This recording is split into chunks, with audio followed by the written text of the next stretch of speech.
Railway का exam हो और ऊंचाई दूरी ना आए, ऐसा हो ही नहीं सकता। त्रिकोणमिति और ऊंचाई दूरी का एक एक सवाल आना एकदम श्योर है, तय है। ग्रुप डी का एग्जाम तो बिल्कुल आपको एक सवाल देगा। ऊंचाई दूरी पर बहुत समय देना आपको नहीं चाहिए। इस समय केवल कुछ ऐसे पैटर्न, कुछ ऐसे इसके जो कॉन्सेप्ट है उसको सीख लेने से ही हमारा यह पार्ट कवर हो जाएगा। मैं जानता हूं कि आपका एग्जाम है, इस समय समय को मतलब इंपॉर्टेंस देना हमारी प्रायोरिटी होनी चाहिए। इसीलिए मैंने यहाँ पर 15 से 20 मिनट के अंदर कुछ सेलेक्टेड सवाल और उसके कुछ विशेष कॉन्सेप्ट मैं आपको एक्सप्लेन कर दे रहा हूँ। सभी लोग ध्यान से इस वीडियो को देख लें, इस कॉन्सेप्ट को समझ लें। मुझे पूरा भरोसा है कि इसी में से कोई एक सवाल, इसी तरह का सवाल आपको अपने एग्जाम में दिख जाएगा। सेशन अच्छा लगे तो वीडियो को लाइक शेयर भी जरूर कीजिएगा और अपने सुझाव फीडबैक जरूर दीजिएगा कमेंट से, जिससे कि हमें भी थोड़ी सी एनर्जी मिल सके। मैं आपको ऊंचाई दूरी की पहले थीम समझा देता हूँ कि एक्चुअली यह क्या होती है। अगर आप ऊंचाई, हाइट जिसको कहते हैं, और इसके साथ लगा शब्द जिसमें लिखा है क्या, दूरी, जिसे हम लोग यहाँ पर क्या कहते हैं बताएं, दूरी, डिस्टेंस कहते हैं। इसको अगर समझना चाहें तो इसे हम कैसे समझेंगे? इसको समझने के लिए सबसे पहले हमें एक समकोण त्रिभुज समझना चाहिए कि समकोण त्रिभुज क्या है। समकोण त्रिभुज का मतलब कोई भी एक वर्टिकल वॉल है, दीवार आप कह सकते हैं, उसके उससे थोड़ी दूर के बाद एक कोई वस्तु हो जिससे एक सीढ़ी लगा दी जाए। तो इस तरह का जो निर्माण स्ट्रक्चर होता है त्रिभुज का, उसे समकोण त्रिभुज कहा जाता है। इसमें एक कोण 90 डिग्री होता है, सामने की भुजा कर्ण होती है।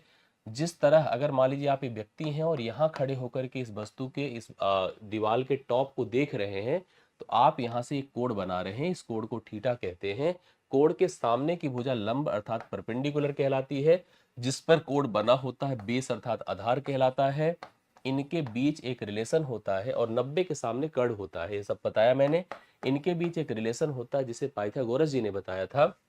पाइथागोरस के अनुसार क्या हुआ कि उन्होंने कहा, साफ साफ किसी भी ऐसे समकोण त्रिभुज की बात उन्होंने करी कि जहां पर 90 डिग्री हो, दो भुजाएं हो, ऐसे में जो कर्ण होता है, कर्ण मतलब आप 90 डिग्री के सामने की भुजा की बात कर रहे हैं, A C square is equal to A B square plus B C square. मतलब उनका सेंस ये है कि समकोण के सामने की भुजा का वर्ग शेष दोनों भुजाओं के वर्गों के योग के बराबर होता है। ये पाइथागोरस का सिद्धांत था। इसको देखते ही मैं समझ गया, इस पूरे चैप्टर में, इस पार्ट में, जो चैप्टर आप कह सकते हैं, दो शब्दों का उपयोग किया गया है। एक का नाम ऊंचाई है, दूसरे का नाम दूरी है। अब दरअसल होता क्या है कि इस त्रिकोणमिति, जब हम त्रिकोणमिति शब्द मैंने बोल ही दिया, ओपन कर दिया, तो मतलब समझिए, जब जब समकोण त्रिभुज की बात होगी तब तब सही पूछा जाए तो त्रिकोणमिति की बात होगी। क्योंकि त्रिकोणमिति हमारे पास कुछ विशेष सिंबल है जो मैंने प्रेजेंट भी कर रखा है। ये सिंबल्स इनके भुजाओं की जितनी भी पॉसिबिलिटी बनती है उनके रेशियोज को, उसको डिफाइन करने वाले कुछ अलग अलग सिंबल्स होते हैं। क्योंकि अगर सोचा जाए तो यह हाइट है और ये सोचा जाए तो यह डिस्टेंस है, तो हाइट और डिस्टेंस के बीच का रिलेशन बताने वाले त्रिकोणमिति सिंबल का नाम होता है टैन। क्या होता है? टैन। तो आप कह सकते हैं कि जो ऊंचाई दूरी है दरअसल वह टैन है। क्या है? वो टैन है। अब टैन ही नहीं, कुछ और भी होते हैं जिनको भी आपको समझना जरूरी है, जिसमें सबसे पहले साइन है, अगर इसके साथ थीटा लगा दे, कॉस है थीटा लगा दे, टैन है थीटा लगा दे, कॉट है थीटा लगा दे, सेक है थीटा लगा दे, कोसेक है थीटा लगा दे। थीटा लगाते ही देखिए क्या रिलेशन बनेगा। साइन का मतलब होता है लंब बटा कर्ण, ठीक है, लंब बटा कर्ण। बेस कॉस का मतलब हो गया आधार बटा कर्ण, आधार बटा कर्ण, एक रिलेशंस बनता जाएगा। टैन का मतलब होता है लंब बटा आधार। अब इनके उल्टा मतलब रेसिप्रोकल रिलेशंस आते हैं, अर्थात कॉट का सेंस बनेगा आधार बटा लंब। कॉसेक की बात आएगी तो कॉस का उल्टा होगा, मतलब कर्ण बटा आधार, कर्ण बटा आधार। ऐसे फाइनली ये हो जाएगा आपका लंब बटा आधार। इस तरह से एक रिलेशन हमको समझना चाहिए जो किसी समकोण त्रिभुज के अंतर्गत होगा। जैसे अगर हम पाइथागोरस के नियम के हिसाब से कुछ भुजाओं को क्रिएट करें, like this is 3, this is 4 and this is 5, तो क्या रिलेशन बनेगा? This become 3 upon 5, this become 4 upon 5 and this become 3 upon 4, this become 4 upon 3 and this is 5 by 4 and this is 5 by 3। इस प्रकार से यहाँ पर a relation से ratio generate होंगे। हमें जब ऊंचाई दूरी करना होगा तो मुझे इनके कुछ फंडामेंटल एंगल्स पर भी ध्यान देना पड़ता है, और एंगल्स देखिए मैं इस तरह से प्रेजेंट कर देता हूँ। फंडामेंटल एंगल्स में 0 से लेकर 90 डिग्री अर्थात एक क्वाड्रेंट के स्ट्रक्चर को प्रेजेंट किया जाता है, जिसमें साइन है। साइन 0 का मान 0 होता है, साइन 30 का मान 1/2 होता है, 45 का मान 1/√2 होता है, 60 का मान √3/2 होता है और 90 का मान 1 होता है। 0 से लेकर 1 तक जाता है। कॉस में जस्ट इसी को आप रिवर्स कर दीजिए, ऐसे देखिए, इसका मान 1 होगा, इसका मान √3/2 होगा, इसका मान 1/√2 होगा, इसका मान 1/2 होगा और इसका मान जीरो होगा। करेक्ट है, इसको आप जीरो की तरह लिखिए, डिग्री तो लगा ही हुआ है। इसके बाद tan, इसका जस्ट रिलेशन होता है कि साइन अपान कोसी tan है, तो 0/1 जीरो हो गया। इससे इसको भाग करेंगे तो 1/√3 आएगा, इससे इसको भाग करेंगे 1 आएगा, इससे भाग करेंगे √3 आएगा, और 1 से 0 से किसी को भाग दिया जाएगा तो अनडिफाइंड इन्फिनाइट हो जाएगा। फिर से उसी तरह से उल्टा कर दिए, यह अनडिफाइंड हो गया, यह √3 हो गया, यह 1 हो गया, यह 1/√3 एंड दिस इज नाउ 0। सेक मतलब कॉस का उल्टा होता है, एक का उल्टा एक होता है, इसका उल्टा 2/√3 होगा, और इसका उल्टा √2 होगा, इसका उल्टा 2 होगा, और जीरो का उल्टा हमेशा अनडिफाइंड होता है। फिर से उसी तरह से रिवर्स कर दीजिए, अनडिफाइंड हो गया, 2 हो गया, √2 हो गया, 2/√3 हो गया, and right now this is 1। यही आपको तैयार करना है, हर एक सवाल को मैनेज कर लेगा। अब होगा क्या, जिस टॉपिक को आप पढ़ रहे हैं जिसका नाम ऊंचाई दूरी है, सबसे पहले आप एक व्यक्ति की तरह सोचिए। आप हैं, आप अपना नाम लिख सकते हैं यहाँ पर। ये आपकी आंखें हैं, आपकी आंखें मतलब बेस लाइन। आपसे थोड़ी दूर स्थित एक दीवार है, एक टावर है, एक खंबा है। इस खंभे के टॉप पर मैंने देखा एक चिड़िया, एक कोई पर्सन, कोई ऑब्जेक्ट बैठा हुआ है। मैं कैसे देख पा रहा हूँ, मैं ऐसे खड़ा हूँ, और मैं जब अपनी पलकों को ऐसे उठाऊंगा तो मैं अपने बेस के साथ एक कोण बनाऊंगा जिसे हम लोग उन्नयन कोण कहते हैं, इसे हम लोग एंगल ऑफ एलिवेशन कहते हैं। करेक्ट है। हमें यहाँ पर कभी ऊंचाई, कभी दूरी, कभी इनके कोणों के रिलेशंस को समझना होगा। ये मेरी बेस लाइन थी, मैंने अपनी पलकों को उठा के जब देखा तो मैंने टॉप के ऑब्जेक्ट्स को देखा, जो छत पर, वह दीवार पर, उस टावर पर बैठा हुआ था।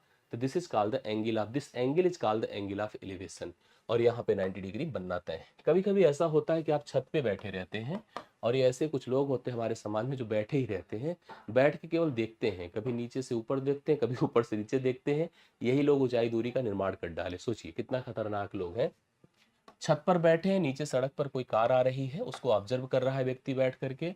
यहाँ से उसकी आंखें ऐसी हैं, सीधी रेखा में कोण बना रही है, बट जैसे उसने पलकों को झुकाया, यहाँ पर एंगल ऑफ डिप्रेशन अर्थात इसे अवनमन कोण कहते हैं। अवनमन कोण कहते हैं। इस ऑब्जेक्ट को देखेगा और इस समय एक कोण जनरेट करेगा। अब यहाँ से एक बातें समझ पा रहा हूं मैं कि कभी भी अगर समकोण त्रिभुज हो इस तरह का जो हमारे सामने है, हम यहाँ पर बैठ करके उन्नयन कोण बनाए, या यहाँ से ऑब्जर्व करके हम अवनमन कोण बनाए, क्योंकि ये दोनों लाइन एक दूसरे के पैरेलल होंगी और समांतर रेखाओं के बीच एकांतर अंतः कोण बराबर होते हैं, तो उन्नयन कोण हमेशा अवनमन कोण के बराबर होता है। इतनी बातें समझ में आ रही है? अगर ये क्लियर हो गया तो फिर हम सवालों पर चलते हैं जो हमारी परीक्षाओं में आपको फेस करने को मिल जाएगा। लेटेस्ट सवालों में आरआरबी टेक्नीशियन क्वेश्चन एक आपके सामने जो परीक्षा का पूछा गया सवाल है, क्या है सुनते चलिएगा। सवाल ये कहता है कि सूर्य के ऊर्ध्वाधर कोण में 30 डिग्री से 45 डिग्री तक परिवर्तन होता है। जैसे ये परिवर्तन कुछ इस प्रकार से होगा जी, जैसे जैसे इसके नजदीक आएंगे कोण की वैल्यू बढ़ती जाएगी। जैसे यहाँ से पहले ए स्थिति रही होगी, सन यहाँ पर था, सन का पूरा हीट वेव था, कोण ऐसे बनता है।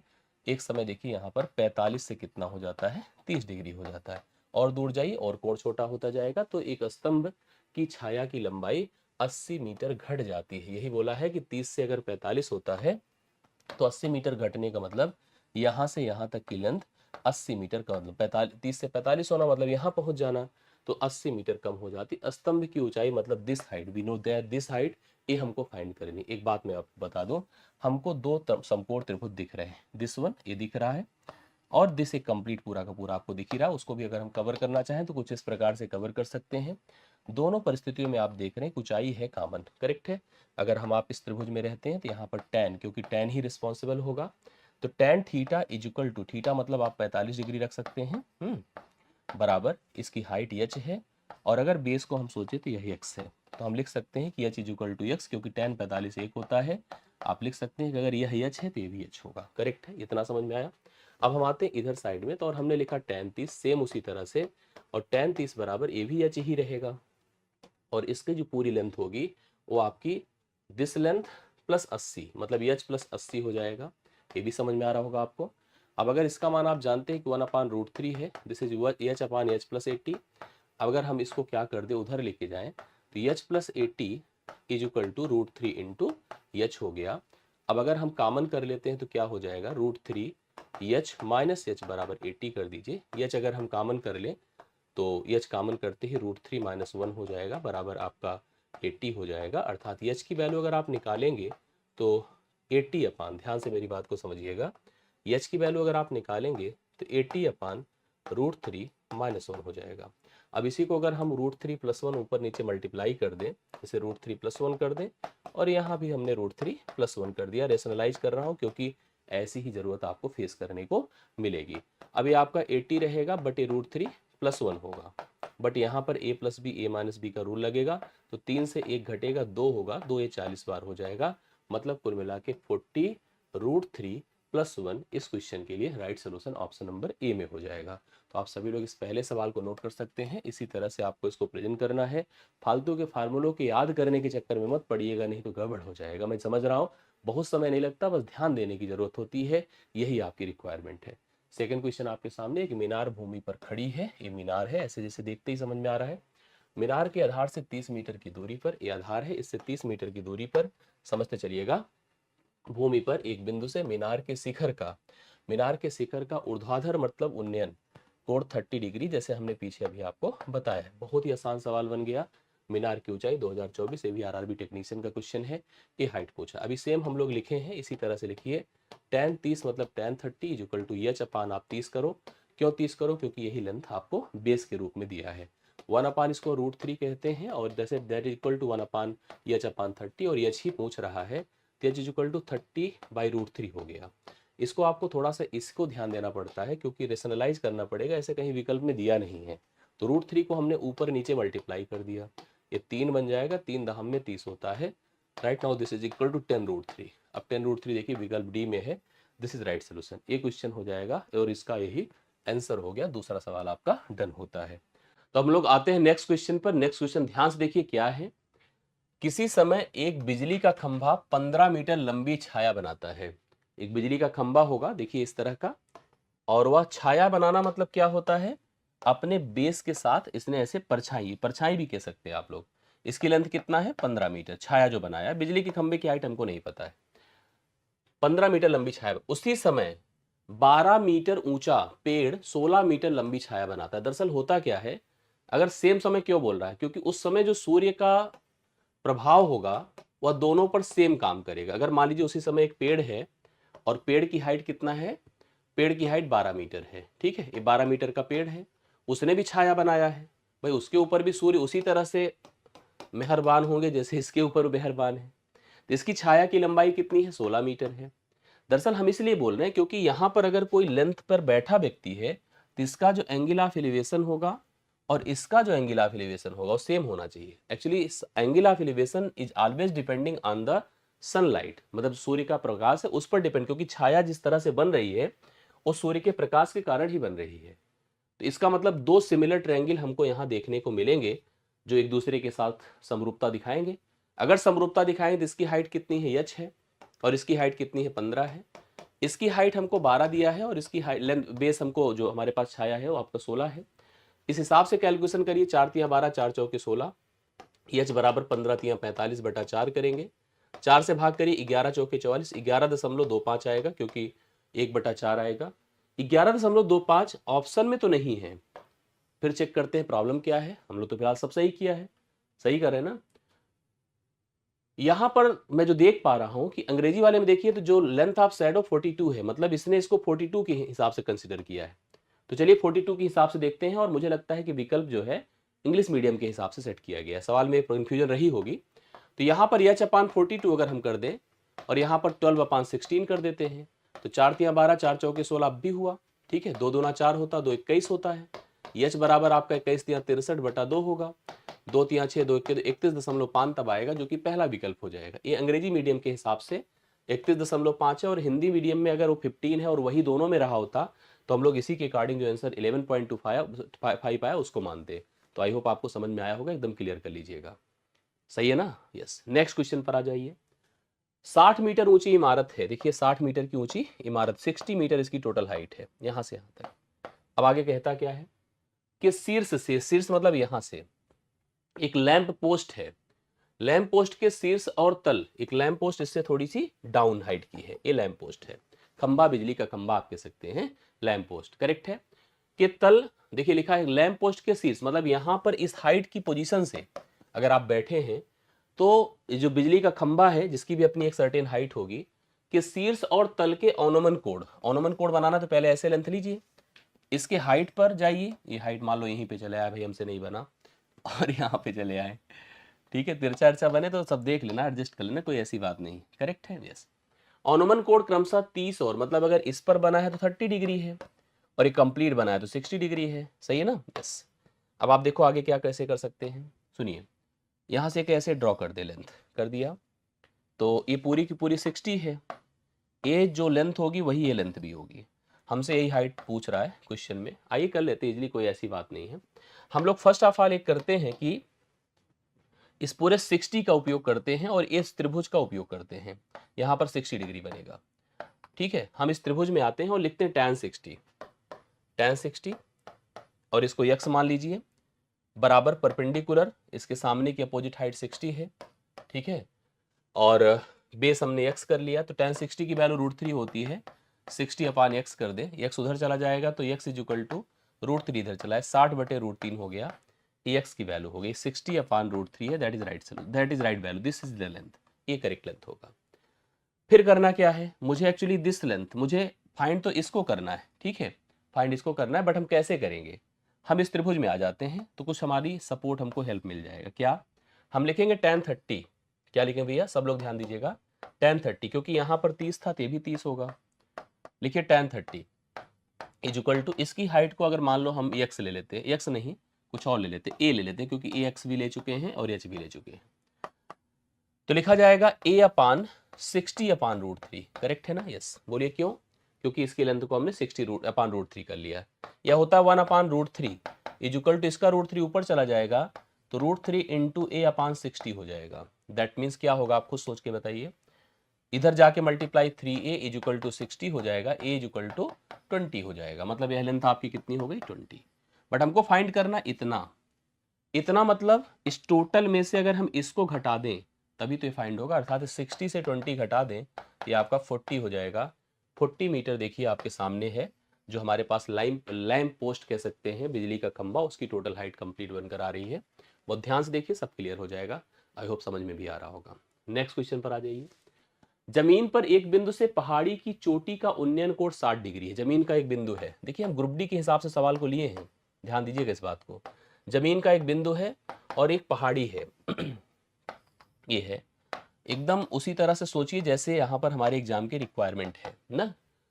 जमीन के एक बिंदु से पहाड़ी की चोटी का जो उन्नयन कोण है 60 डिग्री, ये देखिए हमने इसको बना दिया 60 डिग्री है।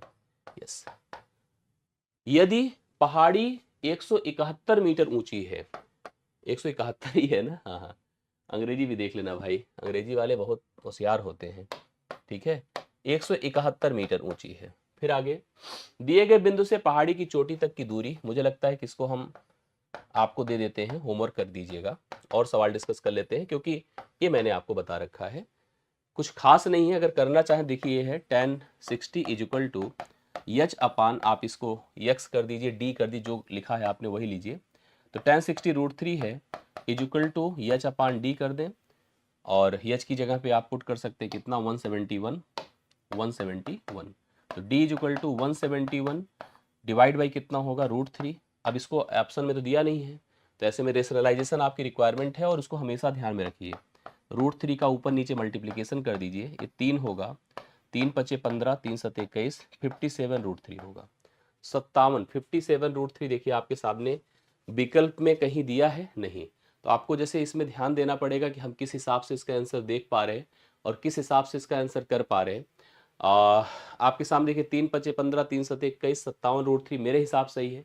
वैसे भी मैंने इस क्वेश्चन को होमवर्क में तो दिया ही था आपको, देख लीजिएगा, आप लोग भी बता दीजिएगा कि आपका क्या आ रहा है, मैं भी थोड़ा समझ जाऊँ कि मेरा सही है कि नहीं सही है, कि विकल्प गलत है, क्या है कैसे है। प्लीज़ कमेंट करना, मैं चाहूँगा कमेंट। एक चीज़ और दिमाग में रख लीजिएगा, जो √3 का मान होता है 1.732 भी होता है, जरूरत पड़ने पर उसका भी उपयोग किया जाता है, जहाँ जैसी आवश्यकता हो गई उस हिसाब से किया जाता है, ठीक है। तो आप लोग प्लीज़ ट्राई करना, क्योंकि हमने तो अपने स्तर पे कर दिया, हम डी की वैल्यू अर्थात यही लेंथ हमसे पूछ रहा है, तो हमने 171/√3 किया, ये विकल्प में है नहीं, मैंने ऊपर नीचे क्रॉस मल्टीप्लिकेशन किया, 3 हो गया, 3 पचे 15, मेरे से 57 √3। यार आप भी बताना प्लीज़, सभी लोग कमेंट करके बताइएगा। 25 मीटर और 36 मीटर लंबाई वाले दो बिजली के खंभों के बीच की दूरी, एक देखो, एक 25 मीटर का लंबा है, 36 मीटर का लंबा है, इनके बीच की दूरी कह रहा है यक्स मीटर है, चलिए यक्स मीटर है। फिर क्या कह रहा है, यदि एक दूसरे के पाद से उनसे संबंधित शीर्षों के उन्नयन कोण एक दूसरे के पूरक है, मतलब यहाँ से और यहाँ से जो कोण बने हैं, एक बना है थीटा तो दूसरा बना है 90 डिग्री माइनस थीटा, यही है सिस्टम इसका। तो कह रहा है एक्स का मान बता दो। बहुत ही बढ़िया क्वेश्चन होता है, ऐसे ओरल सवालों को आपको कर लेना चाहिए। जैसे आपको मैं कुछ बातें स्पष्ट कर दूं मतलब थोड़ा सा दिमाग लगवा दूं। ये आपका कितना है बताएं? 25। छोटा सा है लेकिन हम समझा देते हैं कैसे करना चाहिए। दरअसल हम इस ट्रायंगल को ले लेते हैं सबसे पहले, या जो मर्जी आपको ले लीजिए, कोई दिक्कत की बात नहीं। अगर हम चाहे इसको ले लीजिए, आपके ऊपर डिपेंड करता है। हमने चलिए इसको ले लिया, हमने लिखा tan थीटा बराबर 36/x।